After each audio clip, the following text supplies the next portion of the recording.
Subscribe करें हमारे YouTube channel साधना gold को और पाएं वीडियोस सबसे पहले। बेल आइकन दबाना ना भूलें। एक बार की बात है, रूप गोस्वामी जी के एक शिष्य हुए जो श्रीनाथ जी की सेवा में थे। बड़ी सुंदर कथा है।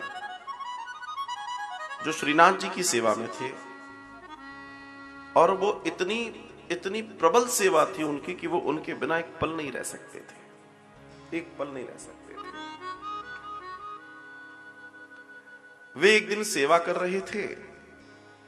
सेवा करते करते कोई दौड़ता हुआ आया और उसने आकर कहा कि तुम्हारे बेटे को सांप ने काट लिया, वो मर गया। तुम्हारे बेटे को सांप ने काट लिया, वो मर गया। और वे मूर्छित होकर नीचे गिर पड़े।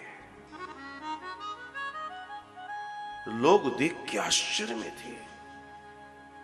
ये तो बड़ा ज्ञानी बनता था, ये तो बड़ा विज्ञानी बनता था। ये तो कहता था कि मैं नारायण के सिवा नहरे कोई और मेरा नहीं है, परमात्मा के अलावा मेरी कोई और, ये तो शरीर के धर्म है, मेरा बेटा, मेरी पत्नी, मेरा ये, अरे सब शरीर के हैं और कुछ नहीं। और बेटे की मृत्यु का समाचार सुना और मूर्छित हो गया। लोगों ने कहा अरे ढोंगी है, ढोंगी, अब तक ढोंग कर रहा था। औलाद औलाद होती है, देख लो, समझ में आ गई कहानी। लोग चर्चा करने लगे। कुछ लोग दौड़े। इतने में तो कुछ लोगों ने तैयारी की और तैयारी करके उन्होंने बड़े प्रेम और भाव के साथ उन्हें मूर्छा से तोड़ा। उन्हें मूर्छा से तोड़ा। उनकी मूर्छा टूटी और जैसे ही मूर्छा टूटी वो कह रहे हैं कि मैं आपके बिना नहीं रह सकता, मैं आपके बिना नहीं रह सकता, मैं आपके बिना नहीं रह सकता। तो समझ क्या आया? समझ यह आया कि जब उनकी मूर्छा टूटी तो वो इसलिए मूर्छित हुए थे कि उनकी वो बेटा तो मर गया, अब 13-14 दिन श्रीनाथ जी की सेवा नहीं कर पाऊंगा, इस वजह से वो मूर्छित हुए थे।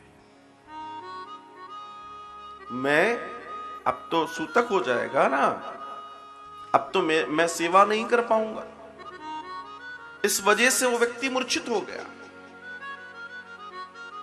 विचार करके देखिए कि ऐसे ऐसे लोगों की गाथाएं और गाथाएं हम और आप गाते हैं और चर्चा करते हैं। क्यों? क्योंकि यही भक्त का दर्शन है। दुनिया ने उस 5-7 मिनट 10 मिनट में कहानियां रच दी। ये दुनिया ऐसी है, ध्यान रखना। लेकिन तुम अपने गोविंद तक बने रहना। जो तुम अपने गोविंद तक बने रहोगे, तय मान के चलना, तो तुम पे कृपा जरूर करेंगे और तुम उस कृपा का हिस्सा बनने का प्रयास करो। एक दिन वो जरूर आएगा जब तुम्हारा श्याम सुंदर तुम तक पहुंचेगा या तुम अपने श्याम सुंदर तक पहुंचोगे।